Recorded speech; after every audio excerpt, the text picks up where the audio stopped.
The Indiana Hoosiers miss out on another big-time basketball recruit, and this could be a bad sign.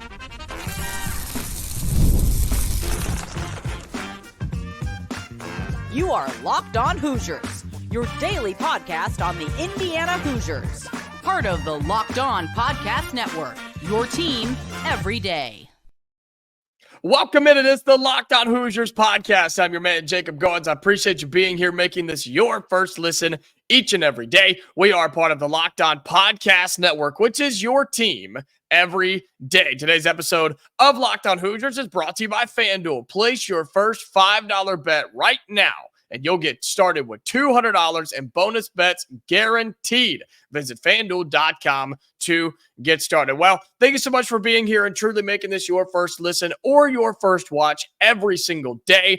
And I'm just going to flat out say it. Bad things are happening, man.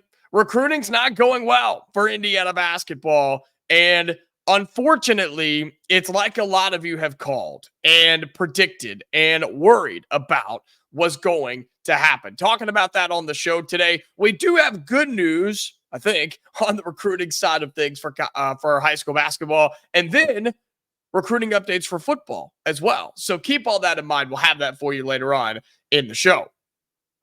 We miss out on another one. Does Indiana basketball? We lost Jalen Harrelson a while back to Notre Dame. I hate to bring that up. Apologies there.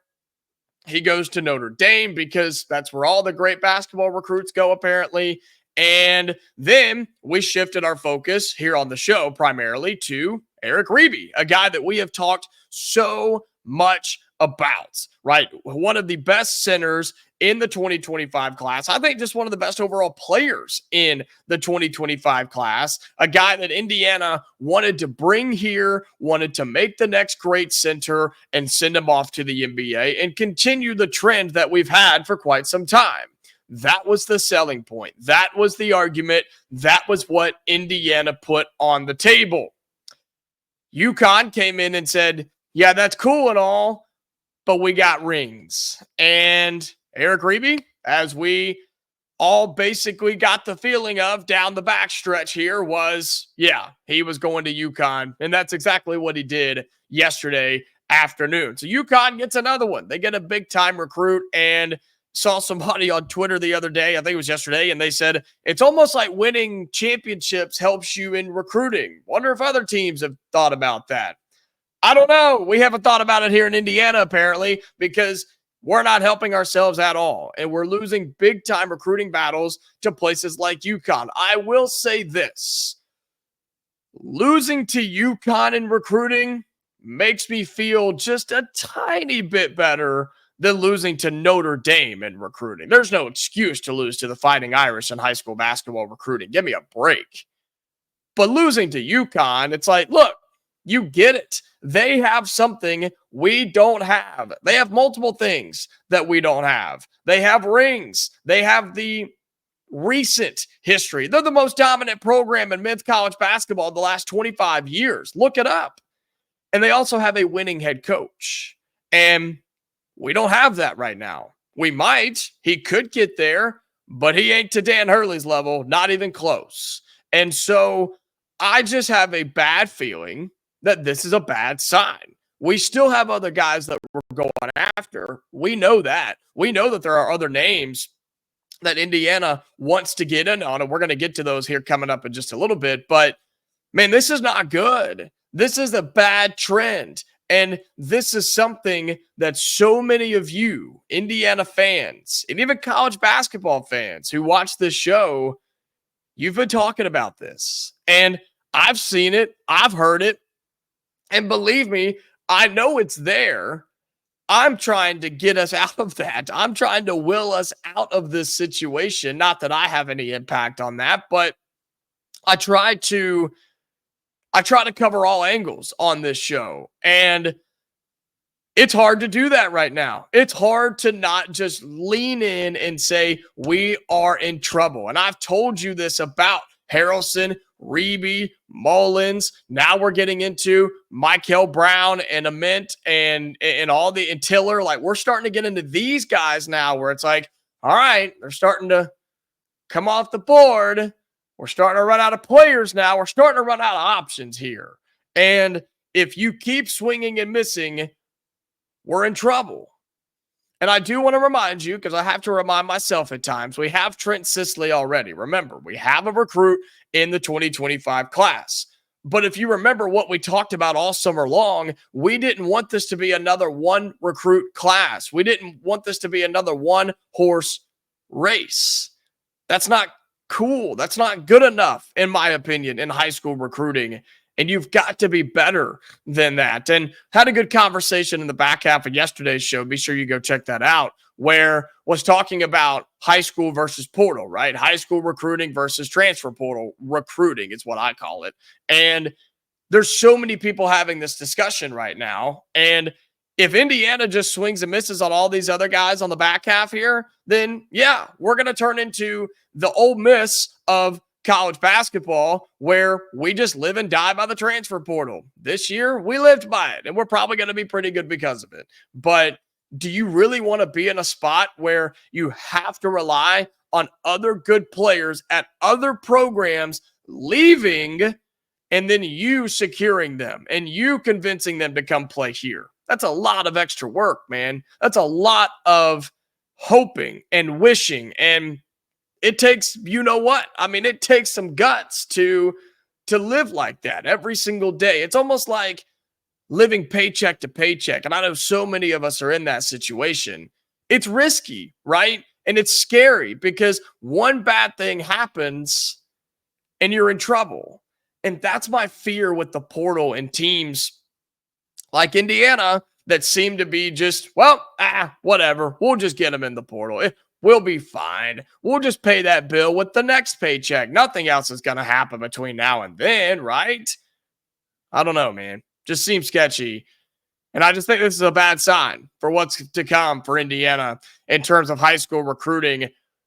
We got to fix the trend. I think all it takes is one. I've told you that, right? I've told you all it takes is one. It could be Braylon. It could be Brown. It could be anybody. And if we break that trend, I'm not saying we got to get 4 guys. Go get a few, though. Now, at this point, I think 2 or 3 would be a miracle. I think 2 or 3 would be really, really good for Indiana. But a lot of people don't feel that way. A lot of people don't feel that can even happen here this year in Indiana. But I still beg to differ. There is good news. There's some updates on a couple of guys. I want to talk about those when we come back right here on Locked On Hoosiers. Today's episode of Locked On Hoosiers is brought to you by FanDuel. Hey, NFL fans, you can start the season with a big return on FanDuel, America's #1 sports book. All right, there's NFL coming up tonight, Thursday night football, Broncos and Saints. And the Broncos starting to move a little bit. Our friends at FanDuel have this at 3-point favorites right now for Bo Nix and the Denver Broncos. And so if you're watching the game tonight and you start to get that hunch in the middle of the game, you want to check out the stats, you want to view play-by-play, you want to do all sorts of things, there's one place to go, FanDuel.com. That's the one place you need to be. You can do all of that and more on their site. You'll get started with $200 and bonus bets guaranteed when you place your first $5 bet. And I'll tell you what, I'm taking Denver, maybe buy back that 0.5 point, take that 2.5 just in case. Weird things happen in New Orleans, and it's Denver and Bo Nix. Do we trust him just yet? I'm not too sure. So take 2.5 on Denver is what I'm going to do. So get to FanDuel.com right now and enjoy all of the NFL this weekend. Welcome back into Locked On Hoosiers. Appreciate you being here again, making this your first listen in your first watch every single day and your go-to spot for all things Indiana athletics. If you're looking for a way to support this free show, because I know you're there and I see you and I really do appreciate you. And I hope that you're enjoying the content that we're putting out, especially on the YouTube side, man. We're putting daily videos, reels, interactive polls for you guys to be a part of. I mean, we're doing a lot here at Locked On Hoosiers. So if you're looking for a way to support the show, do a few things on YouTube, okay?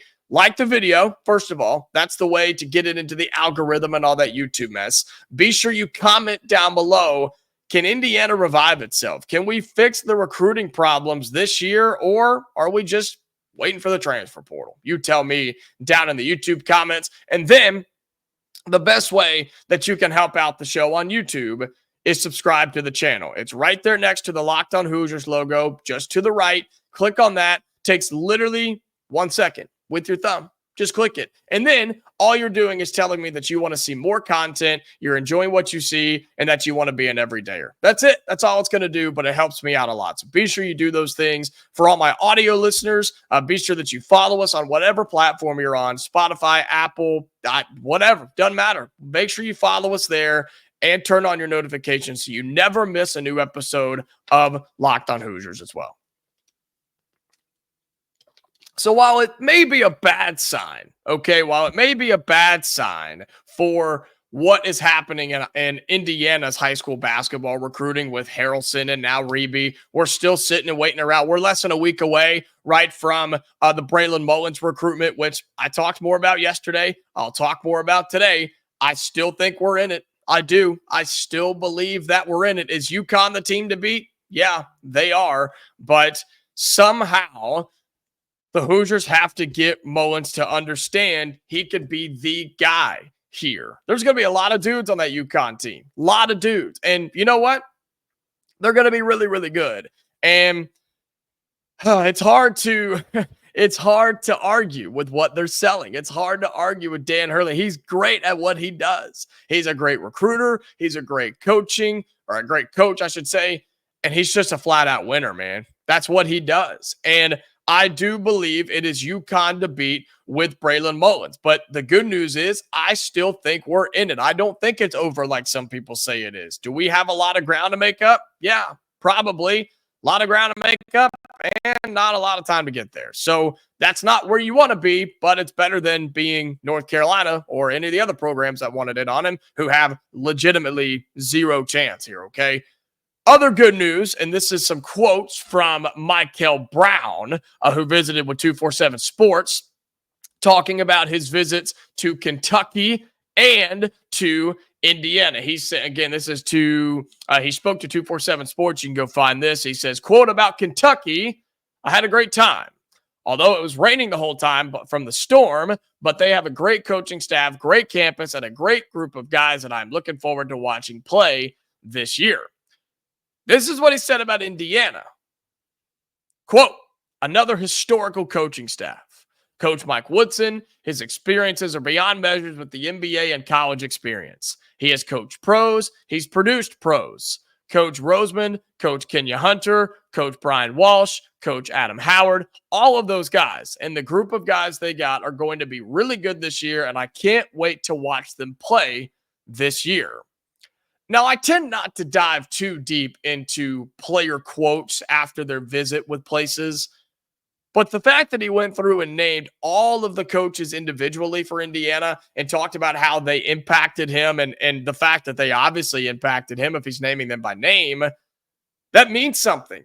That means something to me, and I think that kind of stands out a little bit. His comments were basically the same about Kentucky and us here in Indiana, other than the fact that he went into detail about the coaches that he knows and really loves here in Bloomington.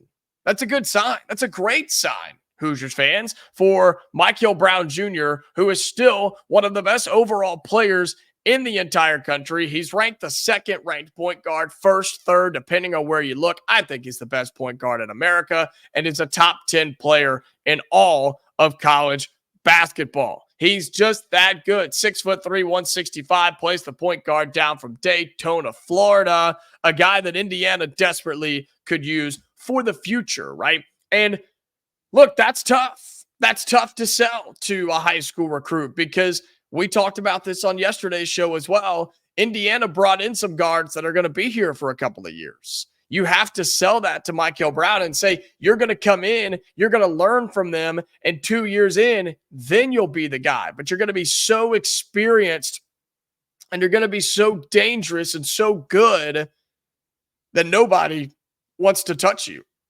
Nobody can touch you. You're going to be that dangerous in college basketball compared to what Kentucky would probably sell is like, yeah, you come in and be the man right now. You come in and start right now. You can compete right now. We don't have anybody in front of you. You're it, man. Come on. Come to Lexington. Come see what the whole Mark Pope era is about. And that's attractive. That's sexy. That's something young kids want to be a part of. Good news is it is a new era there at Kentucky. So we don't quite know exactly how all that's going to go down with Mark Pope. And I guess you can use that as negative recruiting, but Kentucky can turn it right back on you and say, well, Woody's been there a couple of years and he missed the tournament last year. Is that really where you want to be? See what I'm saying here? Like, I don't think negative recruiting against somebody like Kentucky is really going to work because they could turn it right back on us. It's all positive here with Mikel Brown Jr., who I think really enjoys Indiana. I really do. And he seems to be very focused on his senior season right now of high school basketball. Timeline on this one, all over the place. All over the place on the timeline. So in terms of making a prediction on when all this is going to happen, I have no idea. I really don't. I just think he's somebody at the point guard spot could elevate Indiana for the future because we struggled last year with no guards. I think we're going to benefit this year and really flourish because we have guards. And then in the future, you've got to keep that consistency going with high-level point guards and shooting guards, man. That's how you win in college basketball. You have to have effective elite guards. Just look at the national champions over the past however many years, 20 if you want to go back that far. They had good guards. And I think Indiana, again, this season, we are going to be the best we've seen in a while because of the guard play, because of Miles Rice, because of Cannon Carlisle, heck, because of Trey Galloway sitting on the bench and coming in and playing limited but effective minutes. And hopefully Mikel Brown Jr. and other guards, and rather this class or the next class, because we've already started getting kids in for 2026, hopefully they see that. Hopefully they see, wow, Woody's system actually works when there's good guard play. The centers and the big guys really help you out. And man, they've started working outside in rather than inside out. And or I guess other way around, but you know what I'm saying here. They've stopped just throwing it down in the paint time and time and time again. They've let us shoot a little bit. They've let us score a little bit. That's interesting. Maybe I should go see what they're about if I'm Mikel Brown. Maybe I should take a chance on Indiana, and maybe I can flourish as a guard in Bloomington. That's what Indiana has to do here. Keep impressing guys like him, get them here, and they're going to be better, and Indiana is going to be better because of it. I still think Indiana sits in a great spot with Mikel Brown Jr., top 10 player in all of 2025. I believe he's the best point guard in America and had really, really good things to say about the Indiana Hoosiers. Well, coming up on our final segment on Locked On Hoosiers, more recruiting news, but this time it's on football. Julian Lewis, remember that name? Yeah, he's still floating around out there. We'll talk about him coming up next on Locked On Hoosiers. Today's episode of Locked On Hoosiers is brought to you by Hims. Guys, sometimes, look, intimate moments happen spontaneously, and we always want to be ready so we can perform in the bedroom. Hims provides access to treatments that can help you stay hard and last longer, giving you that boost of confidence so you can be ready whenever the mood strikes. You don't want to be caught off guard. You don't want to be caught in a bad situation. And sometimes you don't have time to prepare for it. That's what Hims is for. They're here to help. Hims is changing men's healthcare by providing you with access to affordable sexual health treatments from the comfort of your couch. No insurance is needed, and one low price covers everything from treatments to ongoing care. With hundreds and thousands of trusted subscribers, Hims can help you find the ED option that works best for you. Start your free online visit today at hims.com/lockedon. That's HIMS.com/lockedon for your personalized ED treatment options. HIMS.com/lockedon. That's LOCKEDON. HIMS.com/lockedon. The products mentioned are chewable compounded products which are not approved by or verified for safety or effectiveness by the FDA. Prescriptions require an online consultation with a healthcare provider who will determine if appropriate. Restrictions apply. See website for details and important safety information. Subscription required. Price varies based on product and subscription plan. Final segment here on Locked On Hoosiers. Thank you again for being here. Shout out to all of my everydayers. I see you, I hear you, and I do appreciate you. And we're having a lot of fun here on the Locked On Hoosiers channel, YouTube, and audio side. But if you're looking for your second listen, your second watch, or heck, even your third listen or third watch every single day, we have Locked On College Basketball, Locked On College Football, Locked On Big Ten. I mean, heck, that would get you between this show and those three. That's 2 hours of your day. You'd be able to get almost to lunch by that point if you're watching all those shows. If you get to the office, just put it on the second monitor and let them roll. And all of those shows are really, really fun, man. Isaac and Andy over at Locked On College Basketball do a great job. Spencer McLaughlin, I guess he does a good job at Locked On College Football. And Craig Sheeman does a great job at Locked On Big Ten. So add all those to your rotation. Check out those shows every single day. And be sure you tell them that Jacob Goins from Locked On Hoosiers sent you. They'd love to hear from you, especially Craig. He's an IU grad, so be sure you let him know about that. All right, final segment here. I want to talk a little Indiana football recruiting. Yes, going to change it up a little bit here in the final segment because we continue to get updates, he said with a question mark, updates on Julian Lewis, Juju Lewis, yes, the USC, longtime USC quarterback commit who has been talking with Auburn. He's been talking with Colorado. He's been talking with USC. And yeah, he's been talking with Indiana. And this has been one of the longest, bumpiest, windiest, craziest roller coaster rides I've ever been on in terms of high school football recruiting.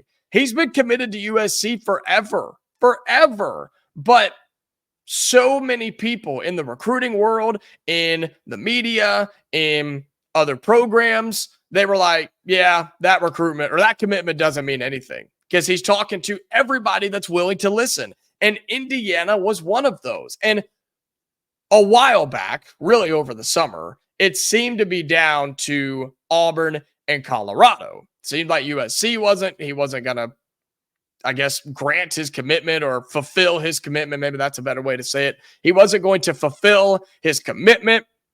Indiana was in the mix, but it was only because he had a relationship on the staff with the quarterbacks coach. He's not going to Indiana to play football. That'd be insane. One of the best quarterbacks in the country. He's not going to Indiana. They have no chance. Well, Colorado fell out. Auburn fell out, and Auburn just got a quarterback a few days ago, in case you didn't see that. So Auburn's definitely not going after him. And all of a sudden, here's Indiana. Oh, so we're not out of it. So we do have a chance. And it's not just because everybody else backed out. Indiana's been recruiting this kid hard. I mean, really, really hard. Tito Sunseri, the quarterback's coach, flew out and saw him last week. They went and saw him last week. And he is somebody that has been, again, committed to USC for a long, long time. And they traveled to see him, and they want him on campus right now. They want him on campus again. He's visited once already. They want to get him back. And he is that good. This is not a false recruitment. This is not a flop type of guy. I don't think. It could be, sure. I just don't think he will be. I think this is somebody who steps in this next season after Curtis Rourke is gone.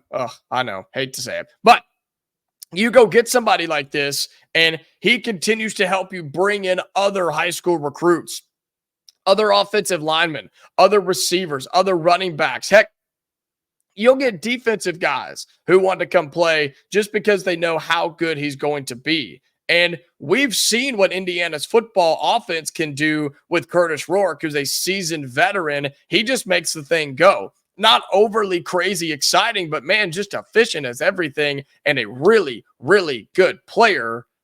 Imagine what can happen in Curt Cignetti's system when you get an electrifying quarterback. A guy like Julian Lewis who can sling it a mile and run all over the field and make plays with his arms and his legs at any given time. A Heisman moment is in there somewhere at any given play during a football season. That's what Indiana's trying to go get right now. And that's what Julian Lewis can bring you to this team. He is somebody that, in a different way from a guy like Curtis Rourke, He elevates everybody around him. He makes them better because he's just so electrifying. I'm not comparing him straight up to Patrick Mahomes, but it's the same type of way as Patrick Mahomes does. Because of how good Mahomes is and the plays that he can make and the IQ that he has, he elevates everybody around him. I think Julian Lewis has that same persona about him. Guys play with him, they want to be better. He makes them better. He allows them to be better. And I think Julian Lewis could bring that to Indiana. He could bring that to the quarterback spot, something we haven't seen in a while here at Indiana. And I think that would really solidify the fact that Indiana football is changing. You go get a guy like this to come in, and it makes waves in the recruiting world. It makes waves throughout the Big Ten. They say, wow, look at that quarterback. And then imagine the hype we have going into next season, depending on how this season ends. We may be celebrating at the start of next year, depending on how this year goes. But I think Indiana still sits in a good spot. They're trying desperately to get this guy back on campus. And I think if they do, I'll make a prediction. I think if you get him back on campus, I think he ends up an Indiana Hoosier. I really do. I think if you are able to get him back here, talk with him, sit him down one more time, and just say, man, you know you want to be here. Look at what we've already built in the first year under Kurt Cignetti, I guess under us, right? If you're the coaching staff, you can be the next big thing. We've already laid the foundation. You can come in and really make this thing take off. And I think he wants to be that. I think a guy like him would see that and get hard eyes and say, yep, let's go. I'm ready to roll. That's the update on Julian Lewis. I think Indiana's still in a really good spot. Need to get him back here on campus. We'll keep you updated on this roller coaster ride, and eventually it will come to an end. Well, that's going to do it for today's episode of Locked On Hoosiers. I appreciate you all being here once more, man. This is a lot of fun. I really do appreciate it. Coming up on tomorrow's show, a football preview. Indiana and Nebraska, one of the biggest games to this point in the season for the Big Ten, for college football, and it's one of the biggest games on Saturday afternoon. We're talking all about that on the show tomorrow. Be sure you like this video. Comment your thoughts down below. Can Indiana get Julian Lewis? What would he bring to this Indiana football program? I want to hear your thoughts down below. And then be sure, if you have not already, subscribe to the YouTube channel. It's free, it's easy, and it helps me out a lot. So be sure that you do that as well. We'll be back tomorrow, Hoosier fans. So until then, stay safe, and I'll talk to you later.